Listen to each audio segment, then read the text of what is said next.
Mesdames et messieurs, bien le bonjour à vous. Qu'est-ce qu'on est en train de faire ici? Eh bien, on est en train d'aller chercher les messages et les enseignements qu'il y a pour nous dans les Écritures. Pourquoi? Parce qu'on s'est rendu compte que c'est un véritable mode d'emploi. À l'école, on t'enseigne avec les manuels scolaires. Nous, ici, on essaie d'avoir des enseignements pour la vie de tous les jours à l'aide des Saintes Écritures parce qu'on s'est rendu compte que dedans, il y a plein de messages. Il y a plein de messages. Pourquoi on fait ça? Eh bien, accessoirement pour devenir de meilleures personnes en vérité. Et pour faire... Et ben surtout, on va dire la vérité, pour essayer de faire ce monde un monde meilleur autour de nous. Donc, comme d'habitude, on ne prétend pas avoir la vérité, d'accord? On ne prétend pas avoir la vérité, donc on donne que des pistes de réflexion. On donne que des pistes de réflexion. Et comme il est dit que les études sont des sortes de prières, c'est une sorte d'intercession, parler de Dieu, parler à Dieu, prière, parler à Dieu, eh bien qu'est-ce qu'on fait ici? On essaye de faire en sorte de penser que ces prières soient des véritables intercessions pour les personnes qui sont malades, les personnes qui souffrent et les personnes qui soient seules. Des personnes qui sont seules, pardon. Pourquoi? Eh bien parce qu'on sait très bien qu'il y a des personnes qui sont seules, il y a des personnes qui sont en train de passer de mauvais moments dans des hôpitaux, qui sont mal, et ce n'est pas normal qu'ils n'ont personne pour intercéder pour eux, alors que notre étude soit de véritables intercessions et que Dieu leur obtienne les mérites de les soigner complètement, d'accord? Entre guillemets, on dédicacera également, moi personnellement je dédicace ce cours à une personne qui nous a laissé, pour qu'elle gagne des mérites. Si vous avez des personnes autour de vous auxquelles que vous, je sais pas, par exemple, que vous avez envie que Dieu y touche leur cœur, n'hésitez pas à penser à elle avant de commencer cette étude. D'accord? Bon, alors, comme d'habitude, qu'est-ce qu'on va faire? Eh ben, je vais vous lire le texte. Je vais vous lire le texte. Et quoi on est en train de parler? On est en train de parler, Jean-Baptiste est en prison. On en est là hein, dans nos vidéos. Je vous encourage à aller voir les vidéos d'avant. On en est à Matthieu 11, d'accord? Matthieu 11, on va faire les versets de 1 à 15. On va donc essayer d'aller voir les messages qu'il y a pour nous de manière à pouvoir les appliquer dans la vie de tous les jours. Allez, on lit le texte. Traduction Darby. Libre de droit, comme d'habitude. On aime bien la traduction Darby. Pourquoi? Parce qu'elle est libre de droit et on est tranquille après sur Internet. Alors, et il arriva quand Jésus eut achevé de donner ses ordres à ses 12 disciples qu'il partit de là pour enseigner et prêcher dans leur ville. Et Jean, ayant ouï parler dans la prison des œuvres du Christ, envoya par ses disciples et dit: Es-tu celui qui vient, ou devons-nous en attendre un autre? Et Jésus répondant leur dit: Allez rapporter à Jean les choses que vous entendez et que vous voyez. Les aveugles recouvrent la vue et les boiteux marchent. Les lépreux sont rendus nets et les sourds entendent et les morts sont ressuscités. Et l'évangile est annoncé aux pauvres. Et bienheureux quiconque n'aura pas été scandalisé en moi. De ceci, mais partant, il commença Jésus à dire aux foules au sujet de Jean: Quoi êtes-vous allés sortis dans le désert pour voir? Un roseau par le vent agité? Mais quoi êtes-vous sortis pour voir? Un homme en vêtements doux vêtus? Voici ceux qui portent des doux vêtements sont dans les maisons des rois. Là, il manque le mot vêtements, d'accord? Excusez-moi. Mais qu'êtes-vous sortis pour voir? Un prophète? Oui, vous dis-je, et bien plus qu'un prophète. Car celui-ci est celui dans lequel il est écrit: Voici, j'envoie mon messager devant la face de toi, qui préparera ton chemin devant toi. En vérité, je dis à vous, aucun n'est né d'une femme plus grand que Jean, le Baptiste. Mais celui moindre dans le royaume des cieux est plus grand que lui. Ouh là là, cette phrase, elle fait peur. Depuis le jour de Jean le Baptiste jusqu'à maintenant, le royaume des cieux est forcé, et ceux qui usent de force le saisissent. Tous les prophètes, en fait, le mot force, c'est violence, des fois il est traduit. Et tous les prophètes et la loi ont prophétisé jusqu'à Jean. Et si vous voulez recevoir cela, lui est Élie qui doit venir, celui qui a des oreilles pour entendre, qu'il entende. On a quand même un texte il y a beaucoup de questions à se poser. Qu'est-ce qui se passe? Jean-Baptiste, il est en train de douter du Christ. Il doute et Jésus nous dit, c'est intéressant, il nous dit, il n'y a pas plus grand homme que lui. Mais attention, dans les cieux, c'est le plus petit. Autre phrase énigmatique, c'est un vent ballotté. Après, il y a les personnes qui utilisent de force ou de violence pour rentrer dans le royaume des cieux. Et surtout, c'est Élie qui doit revenir. Alors là, vraiment, on a un texte incroyable, mais vrai, trop de questions à se poser. Comme d'habitude, on va aller s'intéresser bien entendu à la version grecque. Pourquoi? Parce que sinon, on n'accède pas au réel sens des Écritures, il faut faire attention. Donc, je vous lis le texte, je relis le texte à la barbare en grec. D'accord? Mais je vous épargne le grec, je vous dis. Et quand Jésus acheva de préparer, d'arranger les 12, les 12 qui sont avec lui, il les enseigne, il se met à enseigner, d'accord? Il se met à marcher, ils se mettent à enseigner et vont prêcher dans leur ville à eux. Qu'est-ce que c'est que cette histoire? Ils vont prêcher dans la ville à eux. Pourquoi? Quel enseignement? Eh bien déjà, parce que c'est toujours en premier, tu dois essayer de tout faire pour l'endroit où tu habites. C'est très important. Obligatoirement, si Dieu t'a mis quelque part, c'est qu'il y a des gens qui t'attendent. C'est obligé que tu as des gens que tu peux aider là où tu es. Il y a beaucoup de personnes qui en ont marre, et des gens en ont marre d'être là où je suis. Ouais, mais est-ce que tu es sûr que tu as tout fait ce que tu pouvais faire? Tu peux partir d'un endroit si tu as tout donné, si tu peux plus rien apporter à personne et accessoirement si personne ne peut plus rien t'apporter. Sinon, c'est que tu as du boulot. Et moi, je suis sûr, on a tous du boulot. Dieu ne met jamais personne au hasard. Des fois, il met une perle dans une famille. C'est parce que tu dois l'échanger, mon ami. C'est parce que tu dois l'échanger, si c'est toi cette perle. Alors, on remarque un truc qui est intéressant, c'est que Jésus passe directement de la théorie à la pratique. Juste avant, c'était le sermon dans la montagne, et là, maintenant, il se dit, allez, c'est parti. Alors, pourquoi il fait ça? Parce qu'à quoi ça sert de lire? À quoi ça te sert de lire les écrits? Si justement, c'est pas pour les mettre en pratique et devenir quelqu'un de meilleur. Je le dis tout le temps, si jamais tu étudies les Écritures et que ça te change pas à l'intérieur, je te dis franchement, commence à lire la Redoute. Pourquoi? Parce que tu dois redouter de ne pas devenir quelqu'un de meilleur à la suite des Écritures, à la suite d'être en lien avec elles. Le but de tous ces enseignements qu'on fait là, je vous dis la vérité, c'est de devenir des gens meilleurs pour faire de ce monde un monde meilleur. C'est le but des Écritures. C'est pas de te raconter de l'histoire de la géographie et des contes de fées ou des contes de sagesse. Ça n'a rien à voir. C'est pour que ça t'imprègne. C'est pour que ça te change à l'intérieur de toi. Vous verrez à ça, une personne qui est vraiment enfant de Dieu, croyante, quel est son comportement? Quel est son comportement? Beaucoup d'études, pourquoi faire si ton comportement ne va pas?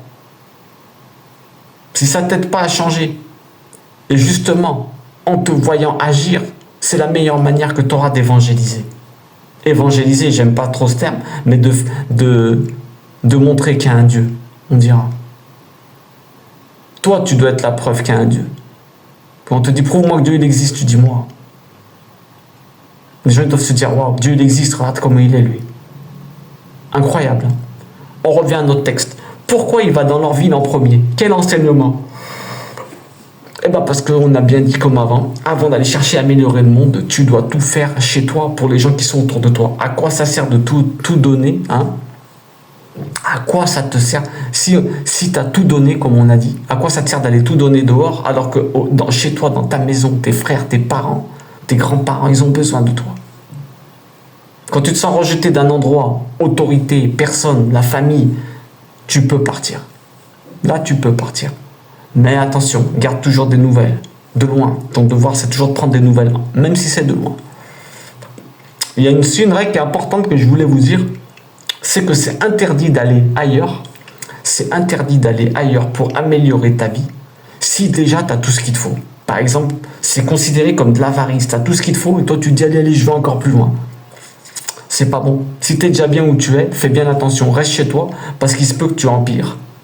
Après, tu vas me dire, ouais, j'ai peut-être plus de... Les gens, ils s'en vont, mais ils ont plus de sous, après, ils sont mieux. Ouais, mais dans leur tête, ils sont comment? L'important, c'est la fin du film, vous vous en rappelez de celle-là. Verset 2. Mais Jean ayant entendu en prison les œuvres du Christ, il envoya ses disciples. Là, bon, c'est plus ou moins pareil. Prison, en grec, prison, c'est de la racine de chaîne, d'accord? C'est de la racine de chaîne. Pourquoi racine de chaîne? Parce que tu es enchaîné, c'est clair et net. Il est d'abord un petit peu d'histoire. Jean est à Macéronte. Macéronte, d'accord, c'est situé sur la rive orientale de la mer Morte, d'accord? C'est, on va dire, en face de l'autre côté de Jérusalem, c'est de l'autre côté. Et c'était sur une grande forteresse, sur une montagne. Il était dans un rocher, d'accord? Il était enfermé là-bas dedans, chez Hérode, d'accord? Bon, pour l'histoire, là, on la verra si Dieu le veut. Alors, on continue. On continue 2 secondes, je regarde. Hop, hop, je vais vous lire le texte, d'accord? Hop, hop, alors attendez. Alors on avait dit, ouais, pourquoi il va dans leur ville d'abord? Parce que il faut d'abord essayer d'enseigner les tiens, ça c'est clair et net. Hein. Tu dois d'abord essayer d'enseigner les tiens et d'apporter aux tiens avant d'apporter ailleurs. C'est pour ça qu'il dit, ils commençaient à prêcher dans leur ville. Il faut essayer de sauver les tiens en premier, clair et net. Hein. D'ailleurs Jésus le dit hein, quand il dit, je suis venu pour les brebis d'Israël, brebis perdues d'Israël. D'abord les tiens, d'accord? D'abord les tiens. C'est pas qu'ils ont priorité, c'est que si jamais, ça on le verra, on va le voir. Je vais pas spoiler maintenant, mais si Dieu le veut, on le verra dans les autres vidéos. Alors, petite histoire. On est dans l'histoire. Tant qu'on est dans l'histoire, on va continuer. Jean-Baptiste. Qui c'est Jean-Baptiste? Il y en a qui disent que c'est un Essénien. Jean-Baptiste est un Essénien. Est-ce que c'est vrai que c'est un Essénien ou pas? Les pharisiens à l'époque, ils étaient différents des Esséniens. Les Esséniens, ils en avaient eu marre de ce qui se passait dans le temple, ils sont partis, d'accord? Ils sont partis vers Qumran. Tout le monde connaît Qumran normalement. Et donc les Juifs, ils avaient le souci de pureté constant, souci de pureté constant. Pour le judaïsme, tu te purifiais tout le temps. Tu allais dans le mikvé, tu te nettoyais, tu te lavais le corps et tout. Les Esséniens, ils avaient un mode de pensée un peu différent. Les Esséniens. Il pensait également qu'il fallait laver le corps, d'accord? Quand tu te lavais le corps, mais il fallait d'abord te repentir. Il fallait d'abord te laver le corps et après tu te repentissais, tu te lavais le corps, comme Jean-Baptiste faisait. Mais attention, il y a un truc qui est important, c'est que Jean-Baptiste, il se distinguait des Esséniens. Pourquoi? Parce qu'il appelle tout le monde à la repentance. Jean-Baptiste, il a baptisé tous ceux qui venaient, tous ceux qui étaient considérés comme des exclus d'Israël, les prostituées, les péagers, les publicains. Pour les Esséniens, c'était impossible. C'était impossible. Alors, il y en a qui disaient, ouais, entre guillemets, Jean-Baptiste était violent, mais il n'était pas si violent que ça. Il était très inclusif. Il jetait personne. D'accord? C'est important de vous sachiez ça. C'était très, très, très important. Petite parenthèse. Jésus a une grande délicatesse. Quand est-ce qu'il a eu de la délicatesse? C'est qu'il a attendu que Jean soit en prison pour se mettre à prêcher. C'est beau quand même. Hein. Il ne voulait pas attrister Jean. Il ne voulait pas enlever de poids, de cavote à Jean. C'est quand même une attitude de malade. Hein. Tout ça, c'est dans ces enseignements pour nous. Hein. Soyez délicats avec les personnes. Faites bien attention. Accueillez tout le monde. On continue, vous allez voir. En fait, la question, elle est, est-ce que Jean, il doutait que le Christ, c'était le Christ? Beaucoup d'interprétations vont dans ce sens-là. Jean, il doutait, il se dit, mais qu'est-ce que c'est que ça? Comment ça se fait? Il ne fait pas la guerre, c'est pas un messie guerrier. Mais moi, je vous dis une chose. Est-ce que vous avez déjà réfléchi? Moi, je pense pas. Je pense pas du tout ça. Je pense pas que Jean était un violent avec les autres comme ça. À aucun moment. À aucun moment, je pense ça quand il y a la lecture comme ça, là. Surtout qu'il faut se mettre en mode lecture positive. Mais là, je pense vraiment pas. Jean, il doute pas une seconde, en vérité. Parce que, imaginez-vous les conversations qu'il devait avoir à table entre les deux. Pour moi, Jean, il doute pas une seconde. C'est pour les disciples qu'il fait ça. Pourquoi? Parce qu'il voit qu'ils doutent encore peut-être du Christ. Il se dit, comment ça se fait qu'ils sont encore avec moi? Comment ça se fait qu'ils sont encore en prison avec moi, là, autour de moi? Alors que le Christ, il est là-bas, il leur dit, allez lui demander s'il y en a un autre qui doit venir. Parce qu'il se disait dans sa tête, il ne croyait pas que c'est lui. Il se disait, si la personne qui ne sont pas croyants, ils vont être choqués. Voilà, moi, ce que je pense. Je pense qu'il n'a pas douté une seconde. Imagine-toi les conversations que les deux, ils devaient avoir à table. Oh, n'oubliez pas, ils se connaissent depuis tout petit. Hein. Ils ont 6 mois d'écart, les deux. Hein. Imaginez-vous quand ils se retrouvaient en famille, les conversations. Vous allez me dire, Jean, il ne connaissait pas le plan du Christ. Moi, je pense vraiment pas ça du tout. Alors, c'est pas qu'il doute, c'est qu'il voit tous les gens qui doutent. Il se dit, attends, mes disciples, ils sont encore là et tout. Je vais leur dire que c'est fini avec moi. Il faut qu'ils aillent se prendre en affection du Christ. Vous voyez ce que je veux dire? Dis-lui, toi, tu es celui qui doit venir ou on en attend un autre? Verset 3. Autre, c'est de formes différentes, de classes différentes. C'est pour ça, ce mot, il peut se dire, ouais, attention. Là, on pourrait croire que Jean, il se demande, est-ce qu'il y a des changements dans le ciel et que je n'ai pas capté? Il demande au début pourquoi. Parce qu'il y en a qui disent que Jésus, il accepte les gens facilement. Mais en vérité, moi, je vous dis une chose, je ne pense pas ça du tout. Moi, je pense que Jean, vraiment, il est comme lui. En fait, Jean, c'est pas un incrédule.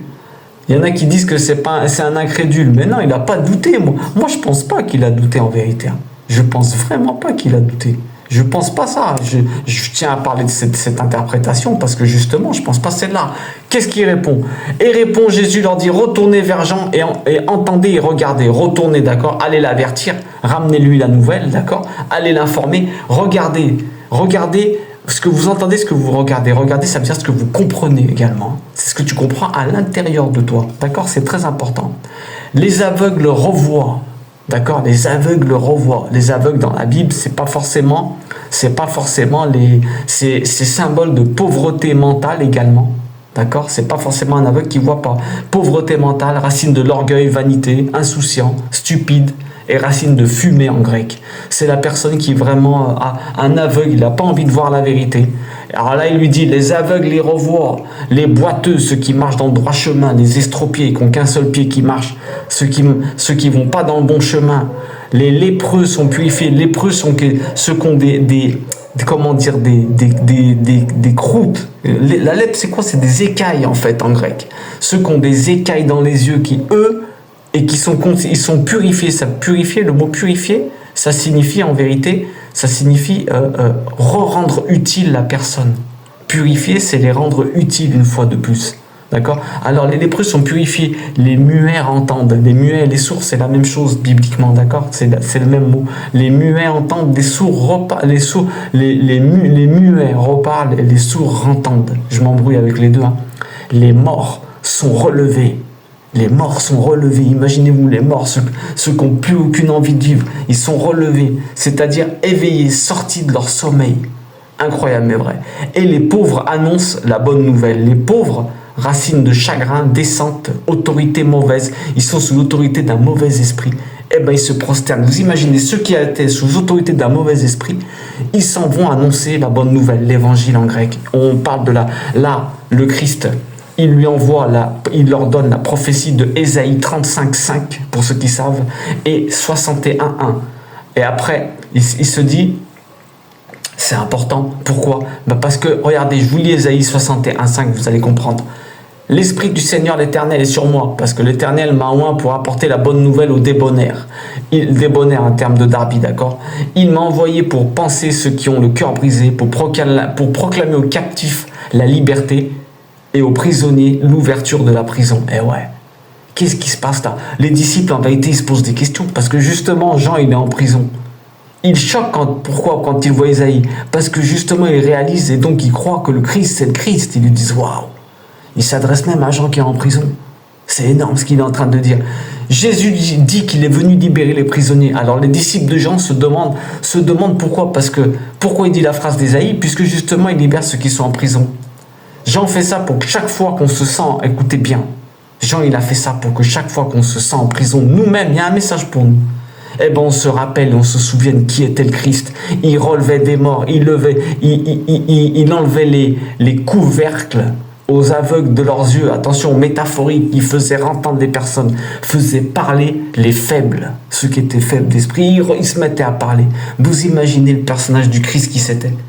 Tous ces incrédules-là, c'est à nous qui parle Jean. C'est à nous qui nous dit, allez voir le Christ. C'est à toi qu'il est en train de parler. Rappelle-toi de ses enseignements et ce qu'il faisait. Quand tu lis le livre, quand tu es en prison, quand tu es mal en prison, rappelle-toi qui était le Christ. Quand tu es mal en prison, rappelle-toi qui était le Christ. Et je te promets que tu vas aller mieux. Après, il leur dit quoi? Il leur dit, attendez. Après, il leur dit, heureux ceux qui ne sont pas scandalisés par moi. Après, on va le voir, là, il le dit juste après. Heureux ceux qui ne sont pas scandalisés par moi. Pourquoi? Eh bien, parce que scandalisé, ça veut dire, heureux, ça veut dire bonheur, hein, d'accord? Ceux qui posent une pierre, qui font un intermédiaire. Il lui dit, le Christ, il lui dit, heureux ceux que je ne suis pas une pierre pour eux, qui croyaient que je devais être un violent, je devais passer par la violence. Et en fait, ils se disent, ouais, non, lui, c'est un faible. Ceux qui croyaient que le Christ, c'est un faible, hein, et qui le fracassent avec leurs mots, il leur disait, heureux ceux qui justement savent que moi je suis venu apporter autre chose que ça. Ceux qui pensent que Jésus est un faible, c'est ça qui est important. Il lui dit, ouais, heureux, je suis en train de faire un petit truc là, heureux ceux qui ne pensent pas que je suis faible parce que je passe pas par la violence.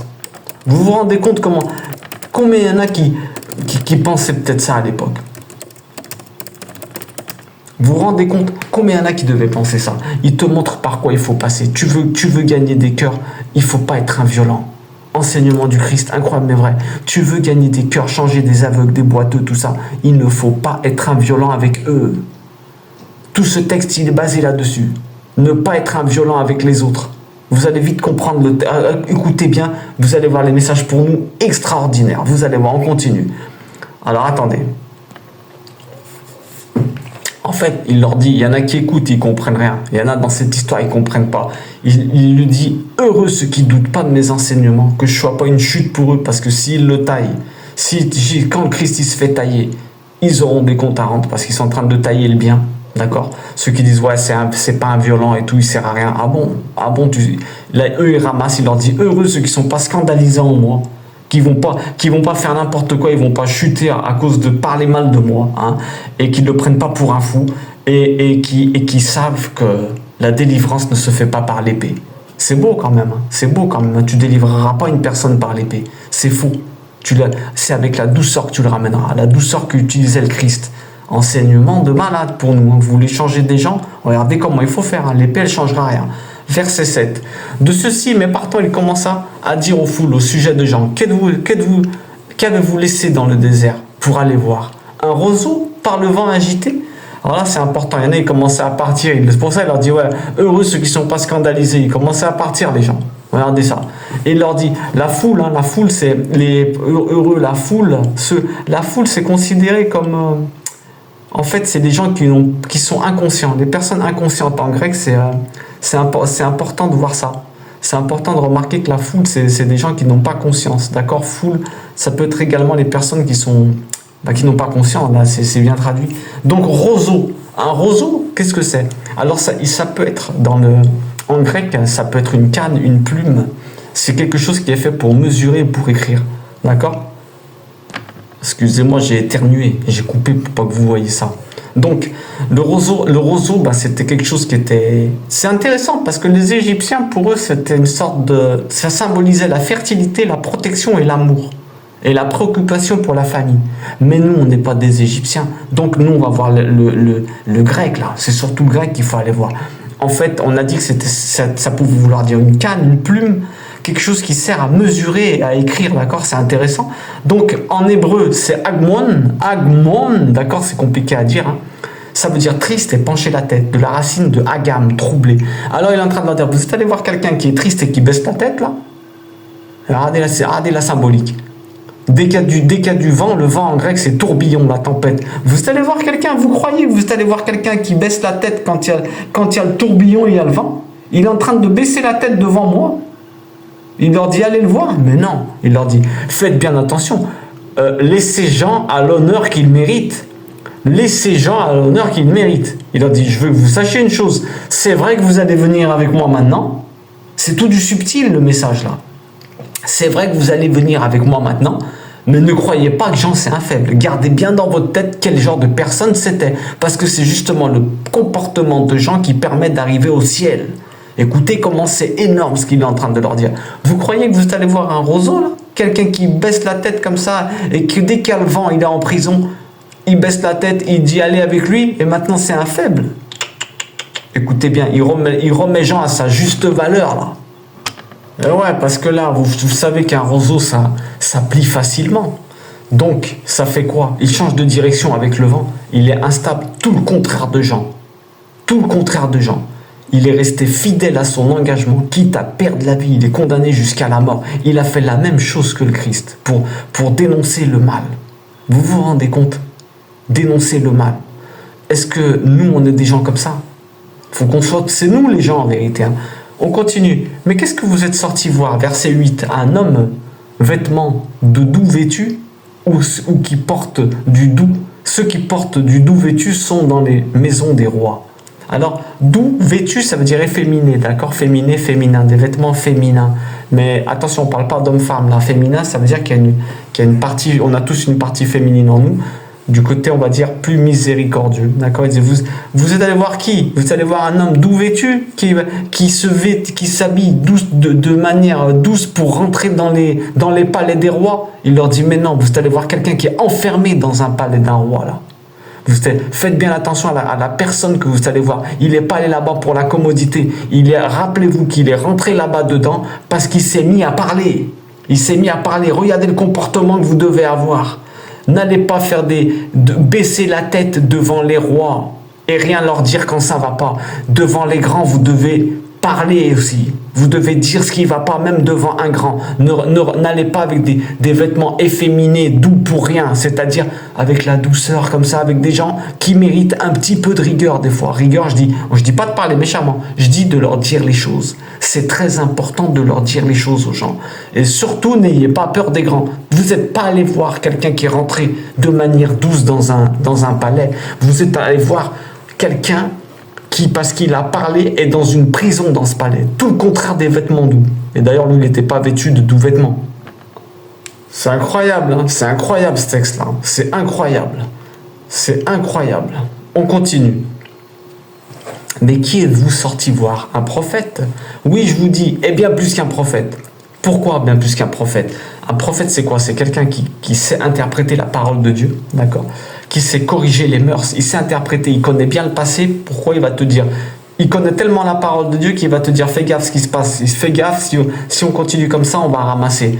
Et bien plus qu'un prophète. Pourquoi? Eh bien parce qu'il te dit exactement pourquoi plus qu'un prophète? Parce que, regardez, il va faire exactement ce que fait le Christ. Il meurt pour ses idées. Mais on va voir pourquoi plus qu'un prophète. Car celui-ci, c'est celui qui a écrit « Voici, j'envoie mon messager avant la face de toi qui préparera le chemin devant toi. » Là, on apprend quelque chose qui est intéressant, c'est que le mot « messager » dans la citation, d'accord, hein, on apprend que le mot « messager », ça veut dire un ange. Dieu considère Jean comme un ange. Il est supérieur au prophète. Pourquoi? Parce que Dieu le nomme un ange. Ça veut dire qu'il n'a pas de libre arbitre. Depuis sa petite enfance, lui, il a la preuve que le Christ, il existe, et la preuve que Dieu existe. C'est quelqu'un qui n'a pas de libre arbitre, Jean. C'est quelqu'un qui n'a pas eu de libre arbitre. Vous imaginez ce qu'on est en train de dire là. À la manière d'un ange, sa fonction principale, c'était d'annoncer le Messie à venir. Il dit c'est plus qu'un prophète. Il y en a qui te disent ouais, c'est parce qu'il est à cheval entre les deux testaments. Il y en a qui te disent des trucs comme ça, mais en fait, regardez, il le traite d'ange. Dieu, il le traite d'ange, quelqu'un qui vient annoncer un grand message. Mais tous les prophètes, ils sont venus faire ça. Même les autres, ils sont morts pour des raisons comme lui. Donc, pourquoi, énigmatiquement, Jean est plus qu'un prophète? On va continuer à voir pourquoi. En vérité, je vous dis, aucun n'est né d'une femme plus grand que Jean-Baptiste, car elle met le moindre dans les cieux est plus grand que lui. Grand, méga, d'accord? Ça veut dire grand en grec, méga, géant, apparence longue, large, d'accord? Vieux, d'apparence longue, d'apparence large, c'est un grand, d'accord, avec méga, d'accord, on dit méga. Alors, c'est intéressant parce que dit aucun n'est né d'une femme plus grande que Jean le Baptiste, mais le moins, aucun n'est né d'une femme plus grande. En fait, il s'inclut pas dedans le Christ. Vous allez me dire ouais, mais alors ça veut dire quoi? Que Jean le Baptiste est plus grand que le Christ? Non, il dit pas qu'il était plus grand. Regardez, aucun n'est né d'une femme plus grand que Jean le Baptiste, mais le moins dans le royaume des cieux est plus grand que lui. Alors attendez. Ce qui est intéressant, c'est ça, c'est que regardez. Alors, ok. Pourquoi il dit que c'est un grand? Déjà, il faut aller voir le profil de Jean-Baptiste. Alimentairement, vous avez vu comment il mangeait. Il dénonce la vérité, il n'a pas peur de s'en prendre aux pharisiens, aux autorités. Il accueillait les pécheurs avec tendresse. D'accord? Il aidait tout le monde à se relever du péché. Il laisse sa place au Christ par sa grandeur. D'accord? Il laisse avec humilité. D'accord? Il n'a pas réalisé le miracle, mais par son attitude et son mode de vie, c'était quelqu'un d'énorme. Donc Jean-Baptiste, il est grand. Il faut se dire une chose, c'est que c'est pas son miracle, c'est son mode de vie qu'il avait. Un mode de vie de malade. Il avait un mode de vie de malade. Le plus grand, pourquoi? Parce qu'il est, comment dire, il avait choisi sa vie dans le désert. Alors qu'en fait, il faut que vous sachiez une chose, ses parents, c'était les descendants directs du grand prêtre. Ça devait être le grand prêtre, Jean. Et il a tout plaqué, il est parti. Vous imaginez? Après, il précise quand même que c'est le plus petit dans le royaume des cieux. Pourquoi? Parce que le royaume des cieux, c'est le royaume de l'au-delà. Il le dit, il est plus petit. Pourquoi? Parce qu'il te dit, il est veut pas qu'on l'idolâtre. D'accord? Il veut pas qu'il... D'accord, on a dit que c'était un ange, mais il veut pas qu'on Jean soit idolâtré. D'accord? C'est important aussi. C'est dans le royaume des cieux, c'est autre chose. C'est des personnes qui qui ont gagné le paradis déjà. Ils sont plus dans la salle d'attente. D'accord? Le paradis enfer, la salle d'attente quand on meurt. Le royaume des cieux, ils sont déjà ailleurs avec Dieu. Donc il lui dit attention, il est quand même plus petit que cela. Il doit passer d'abord peut-être par une période de salle d'attente, je sais pas. Pas un purgatoire, c'est pas de ça que je suis en train de parler. Mais après, je sais pas. Mais en fait, il dit c'est le plus petit dans le royaume des cieux. Pourquoi? Parce que il veut pas qu'on l'idolâtre non plus. Un truc qui est intéressant, c'est que il faut que vous sachiez une chose aussi, c'est que dans le ciel, c'est à l'envers. Hein. Dans le ciel, c'est à l'envers. Les stars en haut, c'est pas les stars d'en bas. Une étoile d'en bas, tu la vois toute petite, elle est gigantesque. Alors que quand tu inverses, c'est le contraire. Ici en bas, les stars, elles sont bien grandes devant nous, mais les étoiles, elles sont toutes petites. Dans les cieux, c'est la même chose. Les étoiles, elles sont grosses et nous, on est tout petits. D'accord? Donc c'est à l'envers. D'ailleurs, celui qui sert, c'est le plus petit dans le langage du Christ. Donc c'est normal, c'est le plus petit en haut. Le plus petit en haut, c'est le plus grand. C'est un des plus grands. Pourquoi? Parce que ici, dans ce monde, pour le Christ, le plus petit, c'est celui qui est au service. Et c'est le plus grand. Pour nous, le plus petit, c'est le plus grand en haut. Le Christ, il se fait petit. Il sert, il lave les pieds. Donc c'est intéressant de voir ça. Dans le ciel, c'est à l'envers. Alors, depuis les jours de Jean-Baptiste jusqu'à maintenant, le royaume des cieux est forcé, ceux qui usent de force ou violence, attention, le saisissent. Parce que ça peut être traduit par violence des fois et c'est pas bon. Parce que c'est pas le mot, c'est pas par violence, c'est force. Force, ça peut être violence aussi. Vous allez voir pourquoi. S'emparer. Pourquoi? Parce que c'est important. Tu veux arriver, attention, tu veux arriver au royaume des cieux, c'est à la suite d'une bagarre et d'une violence avec toi-même. Depuis l'époque de Jean-Baptiste jusqu'à maintenant, Jean-Baptiste, c'est quelqu'un qui se faisait violent avec lui-même, mais doux avec les autres. C'est ça le thème du cours d'aujourd'hui. Violent avec lui-même, mais doux avec les autres. Le royaume des cieux est à ceux qui se font violence. À qui? À eux, avec force. C'est le même mot. Vous comprenez? Tous les prophètes et la loi ont prophétisé jusqu'à Jean. Et si vous voulez recevoir cela, lui est Élie qui doit revenir. Il le compare à Élie. Pourquoi il le compare à Élie? C'est intéressant. Pourquoi? Parce que Jean, il avait la même mission que lui déjà. Il avait la même manière de vivre. Les ressemblances, le même esprit qui l'animait. Pourquoi? Parce que l'esprit vient de Dieu. Je vous explique, quand tu meurs, ton corps, il tombe. Il reste dans la terre. Ton âme, elle monte. Ton âme, c'est toi. Et l'esprit, Dieu, il le récupère. C'est la partie de Dieu. Pour ça, Jésus dit, je vous enverrai mon esprit. Une partie de mon esprit, Élie. Élisée lui dit, donne-moi une part de ton esprit. C'est pas lui qui vient te réincarner, rien à voir avec la réincarnation. C'est que l'esprit qui anime, l'esprit qui t'inspire. Dieu, il peut t'envoyer une part d'esprit de Élie en toi, l'esprit de zèle. Il peut t'envoyer une part du même esprit qui animait l'âme de Jean-Baptiste. Le même esprit qui animait la même partie que Dieu a envoyée dans Élie, avec la même fonction, eh ben c'est la même partie qu'il a envoyée à Jean le Baptiste. C'est pas que c'est sa réincarnation, rien à voir. Il avait le même esprit, la même force, entre guillemets, la même force divine, les mêmes dons divins étaient dans Jean-Baptiste que ceux de Élie. C'est pas sa réincarnation. D'ailleurs, Jésus dit, je vous enverrai une part de mon esprit, ça sera un paraclet, vous avez compris? En fait, il avait l'esprit du zèle de Dieu. Élie était pareil, zèle de Dieu. Il avait tué 450 prophètes. Alors, notre devoir à tous, c'est quoi? C'est d'être des Jean-Baptiste, d'annoncer le Christ aux autres, d'accord? Il parle pas en fait, c'est peut-être sa fonction de Élie. Élie, Dieu est mon... Élie, Dieu est mon Dieu de miséricorde. Élie, le mien. Élie, c'est un grand prophète. Après, on a dit qu'il a massacré des gens et que... Mais après ça, ces textes-là, moi, je suis pas trop d'accord avec ça. Moi, je suis pas d'accord avec ça parce que moi, je pense pas que c'était des violents dans ce sens-là. Pour moi, c'était autre chose.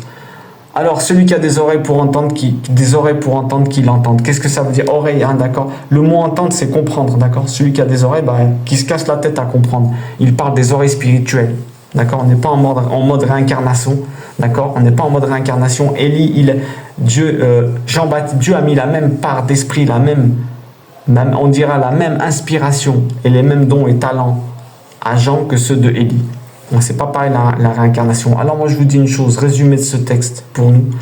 Sortons, soyons des gens avec une grande autodiscipline pour être des grands dans ce monde.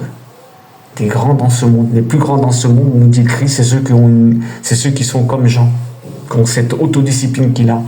T'as cru que c'était quoi le plan? Bah, le plan, c'est ça. Le plan, les gens violents avec lui, Jean, le plan, c'est quoi? C'est être violent avec toi et pas avec les autres. Regardez l'attitude de Jean. Sois violent avec toi-même comme lui il était, mais très doux avec les autres. Il baptisait tout le monde. C'est ça en fait, c'est le résumé de tout le cours là. Il te montre comment changer des cœurs avec douceur et pas la violence, le Christ. Il te dit, regarde, moi j'arrive à changer tout le monde avec la douceur. Il te confirme qu'il faut être doux avec les autres et pas violent avec les gens.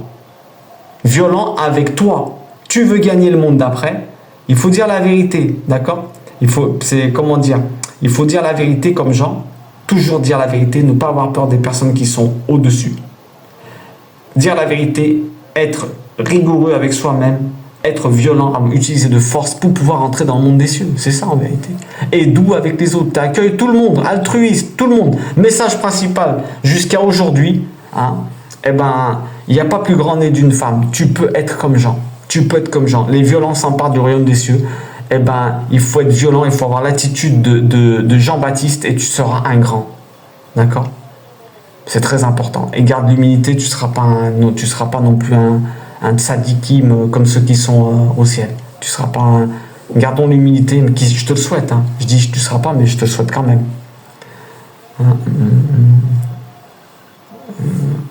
Donc le but, c'est... Alors je suis en train de regarder les dernières conclusions qu'on a tirées, voilà, c'est plus ou moins ça.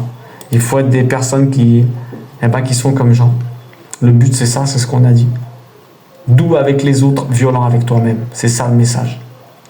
C'est ça le message. Doux avec les autres, violent avec toi-même. Hésite pas. Pas de favoritisme entre les gens. Pas de favoritisme entre les gens. Tu veux rentrer dans le monde d'en haut. Il faut être violent, mais avec toi. D'accord? C'est important. Et tu envoies les gens aux enseignements du Christ. Parce que lui, il va encore montrer qu'il ne faut pas être un violent. C'est ça en vérité. Vous avez vu les exemples qu'on peut prendre de gens, c'est incroyable. Allez, que Dieu nous aide à être des gens. Cette fois-ci, je ne dis pas des gens bons. Que Dieu nous aide à être un peu des gens. Qu'on ait cet esprit de gens. Cet esprit de bonté envers les autres. Et que nous, on ait cet esprit d'autodiscipline. Je ne dis pas violence, il ne faut pas non plus faire des violences. Mais l'autodiscipline, vous avez compris. On soit gentil avec les autres. Qu'on envoie les gens à la lecture biblique. Et qu'on traite les autres avec douceur et on verra des gens changer. Comme le Christ a fait changer des personnes. Très important. Et qu'on traite tout le monde pareil. C'est pas parce que quelqu'un est plus riche, c'est un roi, que nous, on doit baisser la tête. Toujours, tout le monde pareil. Des gens sympas. D'accord? Allez. Amusez-vous bien et à très très bientôt. J'espère vous voir dans mes directs ou dans mes prochains cours si Dieu le veut. Peut-être dans les anecdotes ou les questionnaires qu'on fait. On envoie pas mal de petites choses là. Si vous avez aimé, abonnez-vous et revenez nous voir avec plaisir. Pourquoi? Parce qu'on aime ça. D'accord? Allez, prenez soin de vous et ne laissez jamais personne venir à vous sans repartir et être plus heureux. Ok? Interdit d'être seul. Surtout quand on n'a pas envie de l'être. Ok? Ne laissez personne seul. Détectez-le, repérez-le parce qu'il ne vous le dira pas. C'est à vous de le détecter. Allez, soyez tous des gens. À très très bientôt. Des gens, des bons gens. Allez, ciao, ciao.